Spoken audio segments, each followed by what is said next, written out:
all, like, I think 10 deltas enough around the identity. And then you look at all of the words that take you back towards the identity. That's called the K tail of gamma.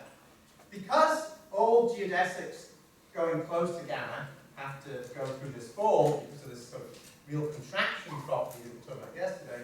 In fact, if you just know what happens in that finite little bit, that K tail, that will tell you exactly which words are in the cone. Okay?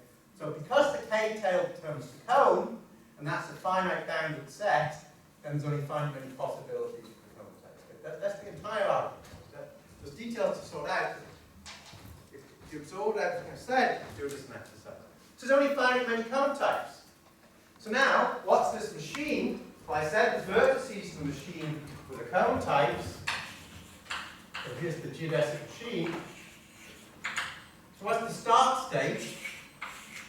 Don't need beeping. Brian, let you beeping. The start state is the cone type of the identity. Right? And then you have all of the other cone types lying around, only finite many of them. And obviously, you have an arrow going from A to the cone type of gamma A. When you have that if and only if A is itself in the cone type of gamma. Okay? As long as you haven't failed, as long as you've continued along a geodesic, then you're good, and then you have a new cone type. And so that's all the arrows you put in. Okay? Everything else fails. So I haven't finished off the machine, but that is a description of the arrows. That's a description of vertices, just the cone types. That's a finite state automaton, right? And that machine, if you think about it, will accept exactly the geodesic words. So this very naive definition of finite state automaton is sophisticated enough to capture the seemingly very complicated thing of recognizing geodesics in hypothesis. So you can see why Cannon and Thurston were excited about this, right? It's really a remarkable thing. And so that starts the theory of automatic groups. Okay? So I'll come back in a minute and we'll talk about automatic groups, but an automatic group is something where the language of normal forms is a regular language, and then there's be some nice geometry on top of that. Okay, that captures something of hyperbolic geometry. So this set of geodesics, this is not a combing? It's not. No, at the moment it's not a combing. At the moment it's not a combing because there isn't a unique geodesic. Right. So suppose we want to let's fix that problem. Right. So that's a language. That's a good remark. So far, because geodesics aren't unique, this isn't a combing. But let's make it a combing. Okay, so there's another easy lemma that if L is a regular language. Now this is just a sort of lemma of theoretical computer science, if you like. If you've got a regular language, then what we might call beta language, L plus, which is the set of words W and L. So it's going to be a sub-language that's going to pick out one word representing each thing. Okay. Oh, sorry. It's a regular language mapping onto a group.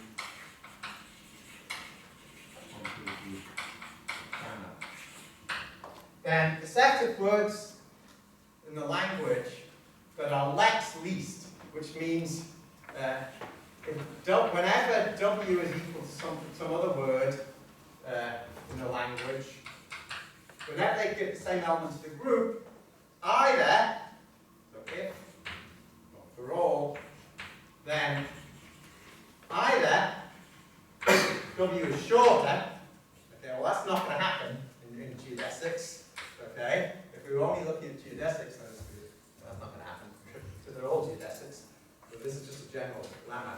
Or W comes first in the dictionary, comes before U in the dictionary.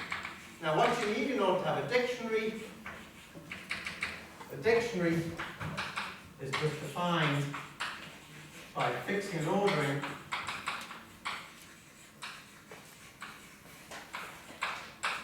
just however you want, just totally order the alphabet.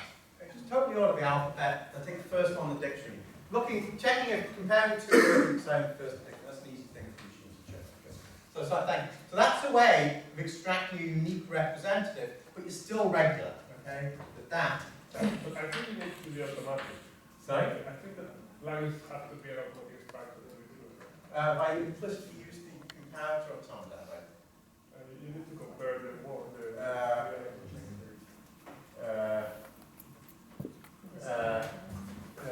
I mean, if you want to yeah. compare that. Okay, yeah. Oh, that was.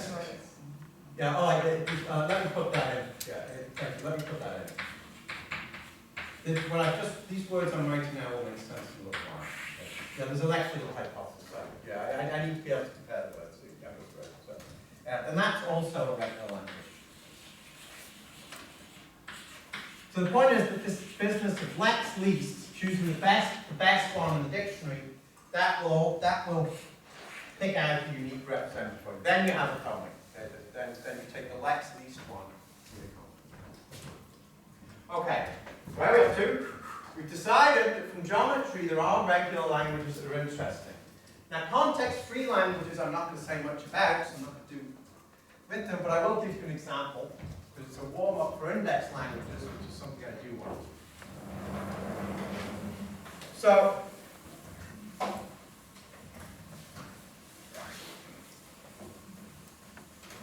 context-free languages, which are nice things in many ways, they correspond to push-down automata. A push-down automaton, as I say, so you've got some finite state automaton here. You're calculating with one of these sort of finite graph things. But you also are allowed to make notes. Okay? And you have. Can you push the back forward?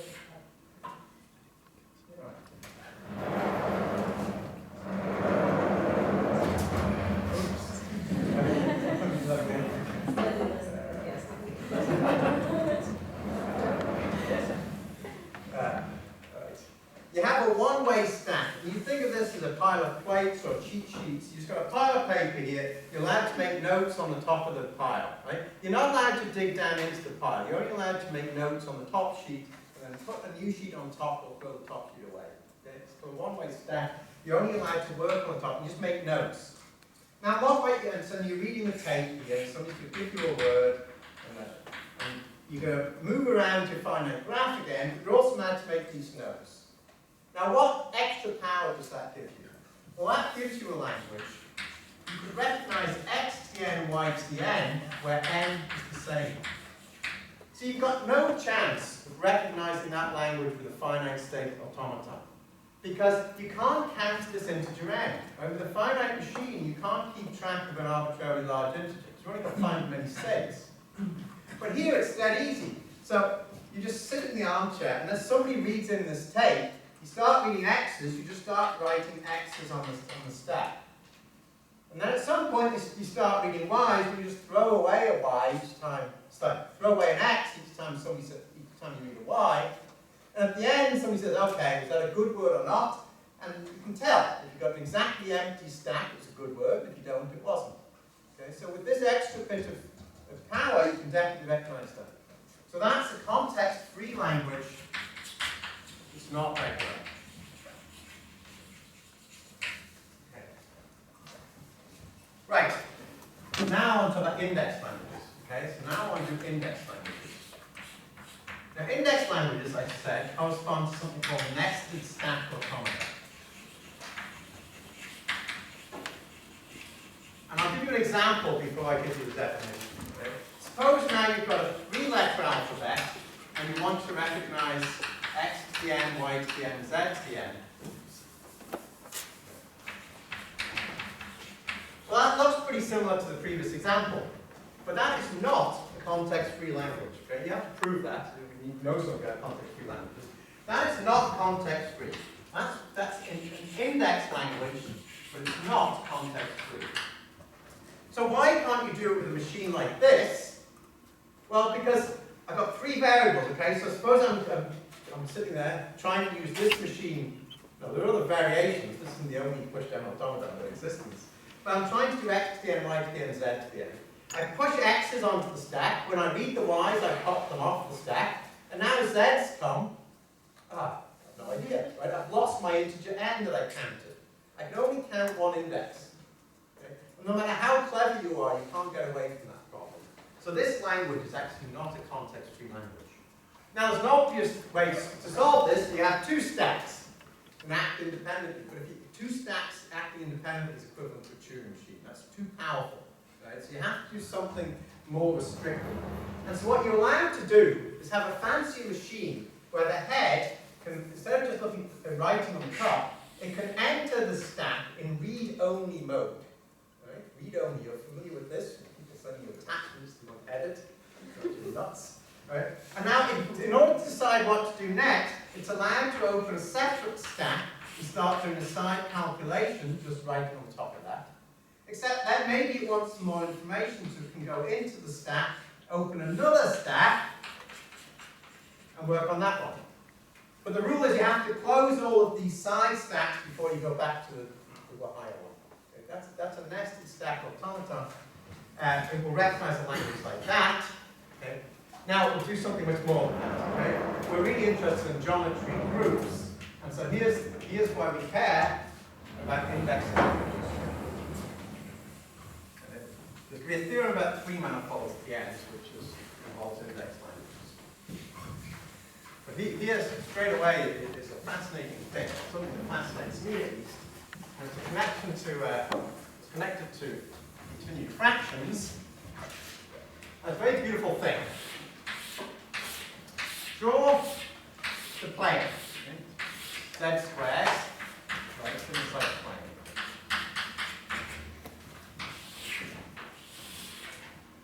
Now we're going to think about crossing sequences. So we've got an origin, and for each element, let's call this y to the m up to the n. Okay. You draw the straight line. Now there's an obvious item. If we're thinking, Brian's going to be doing median spaces, in the L1 metric, the geodesics are very easy, right? You just do x to the n, y to the n. That's a regular language. But if we want to capture the Euclidean geometry rather than the L1 geometry, you want the L2 geometry, you've got to draw the straight line. Okay? And now, what's the linguistic description of that? Well, let's go. It's x, y, x, y, x, x, y, x, x, y, x. Let's do that again. That's x, y, x, y, x, x, y, x, x, y, x. These tend to be palindromic if you look, but they're not exactly palindromic. That's slightly misleading. Okay. So, there's a perfectly naturally geometrically occurring language, right? Let's take the Euclidean language inside the free monoid on x and y, to be the crossing sequences of Euclidean lines. Euclidean lines ending at lattice points. Now, actually, nobody blinked when I was doing that, but what was I doing? Let's say I always start on the right, and then if the line's to my left, I turn left, if the line's to my right, I turn right. Okay? To avoid some ambiguity, you actually have to push the line up slightly if you're at an integral multiple. Okay? So that's an arbitrary choice. You take that. Okay. That's certainly a naturally occurring language. Okay? And then the theorem, which I proved with Bob Gilman, sometime in the 90s, everything else, Kantari, is that this language is an indexed language. We actually did it, there's different ways of doing it, but we did it by writing down an index grammar to generate the language. Okay. So these languages, these index languages occur naturally in geometry. Right. Hopefully you find this interesting, right? It's a different sort of mathematics. Okay. We've left the geometry behind. So now I want to go back to the geometry. What time does this first talk stop? 20. Okay. Right. So, let us also notice geodesics and hyperbolic geometry gave us regular languages. Geodesics and Euclidean geometry are not giving us regular languages, they're giving us more complicated things, right? Already in the Euclidean plane. So when we're going to try and expand the theory of hyperbolic groups to take in, for example, cat-zero groups, if we just follow geodesics, which is sort of a natural thing to do, we're not going to be able to get away by describing things with regular languages. Okay? We're going to have to increase, or we're going to have to relinquish control over linguistic complexity of geodesics. Now, so we're going to try and make, remember semi-hyperbolic groups. I won't give you Gromov's quote again, I read it out yesterday. They're groups which look like they act properly and co-compactly by isometries in a cat-zero space. We're going to try and come up with a definition of semi-hyperbolic groups that has this sort of classification in some sense, a larger class than cat-zero groups, but has all the right properties. So first of all, we better figure out what are the properties of cat-zero groups. Okay, so the paradigms, there's two types of paradigms. There's hyperbolic groups, which we've talked a lot about, and cat-zero groups, which act properly and co-compactly by isometries in cat-zero space. Now, so let's have some theories about cat-zero groups. So let gamma be a cat-zero group.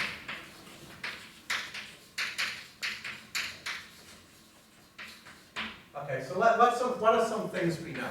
Well, first of all, gammas can be finitely presented. Okay, why is that? Well, it's acting properly and co-compactly on some cat-zero space X. Now, it might have finite isotropy, so this might be an orbit space rather than space. Never mind. This is a compact space. It's a compact space. Locally, balls are contractible, so it's locally simply connected. Being finitely presented means it's a fundamental group of a compact, locally simply connected space. Okay, that's topologically what finite presentation means. So it's clearly finitely presented. But cat-zero spaces, as you all know, I hope, if not, I can sell you a book. Just take it off the internet. What's the point about cat-zero spaces? Geodesics look like that. Okay, it's a nice convex picture, so you suck them into the identity, that's a nice continuous retraction. So if X is cat-zero, then it's contractible. Which means that your group is the fundamental, say it's torsion-free, will be the fundamental group of a compact space with the contractible universal cover. That's a classifying space. So if we care, and if gamma is torsion-free, then gamma has a finite classifying space. Now I've lied slightly there. Well, I haven't lied, it is true, but it's not quite as simple as I said. Why is it not as simple as I said? You need to know that cat-zero spaces have the homotopy type of cell complexes, and you can approximate this by cell interaction. Okay, so there is a technicality there, but it's true. Okay, so basically, a classifying space, we all think of that as a compact space with contractible universal cover. That's true, but you should be in the world of cell complexes, so you need to be able to approximate that by a cell complex. It's a technicality that turns out to be okay.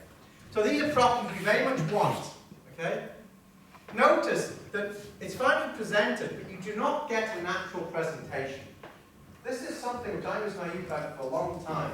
And I want to prove some things about high-rank lattices, and I went and asked Peter Sarnak, well, how do you actually get a finite presentation of a co-compact lattice in a high-rank D group? And he just laughed at me. Right? So things like co-compact lattices and high-rank D groups are constructed by arithmetic means. You know there's a compact fundamental domain. Right? Even torsion-free, you've got this nice compact space of which is the fundamental group. But you don't have a natural cell structure. Without a cell structure, you can't get an explicit presentation. Okay? So here when I say these things are finally presented, you don't get a natural explicit presentation out of this. In theory, you could dig one out, but it's kind of a transcendental thing. But you don't get explicit finite presentations from acting on a cat-zero space, even something as nice as a symmetrical space. Okay, so that's something we know. Now there's going to be other stuff. Okay, so there's going to be solutions to the word problem and the conjugacy problem. But I'm going to postpone these for a minute because these are going to be coarse. Okay, so the proofs of those will be coarse, by which I mean we'll enlarge the classic groups for something like quasi-isometry, and we'll see that the proofs are robust, that they only depend on the coarse geometry rather than the precise local geometry. But there are also theorems, there's also theorems that depend on the precise local geometry. So there's only gamma has only finitely many conjugacy classes, like for hyperbolic groups, conjugacy classes with finite subgroups. Now, this is a real constraint. A lot of groups are not like that. Okay? But groups that act on hat zero spaces are. Let me just tell you or remind you of that argument. So the whole point is the countdown fixed point theorem, which I sketched a coarse version of yesterday. And the proof is really, that the countdown was working on symmetric spaces, is the proof I showed you for hyperbolic groups yesterday. So you've got a finite group sitting inside your cat zero group, which is actually on your cat zero space. You just take a point, any old point, and you take the G orbit. Okay, that's a finite set of points. It's a finite set, so there's a unique smallest ball containing it because you're in a cat zero space. Now that's really using the local geometry. That is not a coarse fact, but it's really using the local geometry. So we use this unique smallest ball that contains any orbit of G. And the center of that ball, the center, is obviously fixed by G. Okay. So any finite group of isometries of cat zero has a fixed point. So now, if you're acting co-compactly, then there's some compact fundamental domain. You've just found a fixed point over here for G. There's some gamma that will take that fixed point into the fundamental domain. So then gamma inverse G gamma will fix that point in the fundamental domain. But since the action's proper, there's only finitely many things which fail to move the fundamental domain off itself. Therefore, I've just conjugated G into a finite set. Okay, therefore, there's only finitely many points plus finite. Now, that's a beautiful argument due to countdown, but it relies on the local geometry. Okay, you really need local, precise, non-positive curvature. Okay, it's not a coarse fact. Those could be coarse facts. That's not a coarse fact. These, we shall see, are also coarse facts. I'd like to just steal 2 minutes of your time, because I don't want to break this now at this point. Okay, so we'll postpone tea by 2 minutes. Is that all right? Okay, just If you take 2 minutes out of the end, you can do it. sorry. You can take 2 minutes from your next step. Yeah, do it. They said. Okay. So I want to highlight other things. Right. What else depends on the precise local geometry?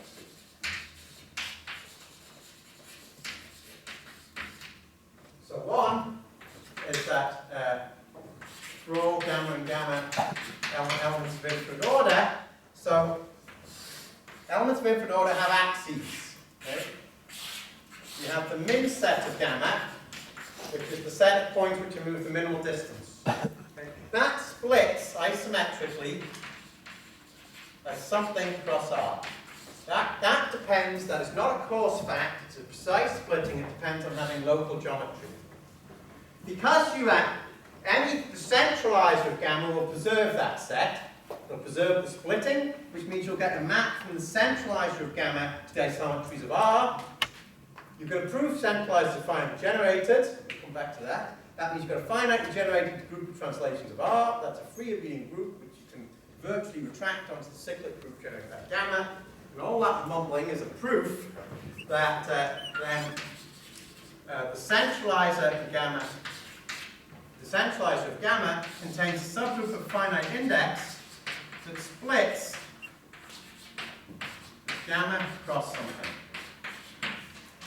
So all elements of infinite order in a cat zero group are virtually direct factors of their centralizers. And this is a key, one of the steps in the flat torus theorem.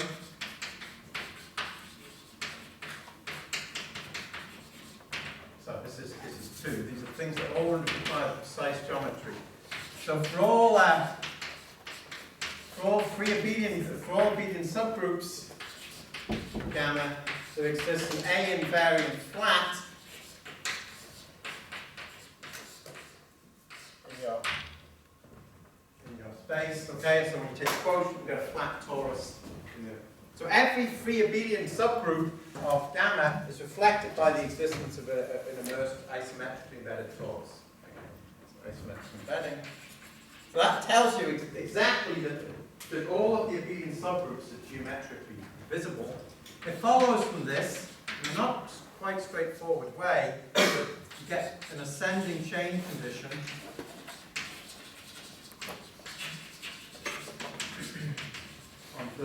this is a fact that ought to be better known.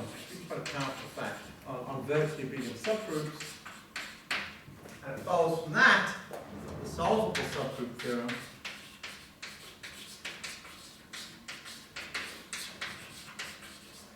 is that every virtually solvable subgroup of gamma is in fact virtually abelian and is finitely generated.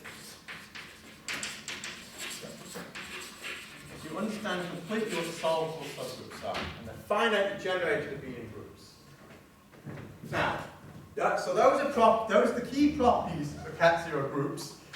And once again, I've tried to distinguish this one and this one depend on the local cat zero geometry very strongly. The arguments for the other ones are coarse, and so one might hope to generalize them.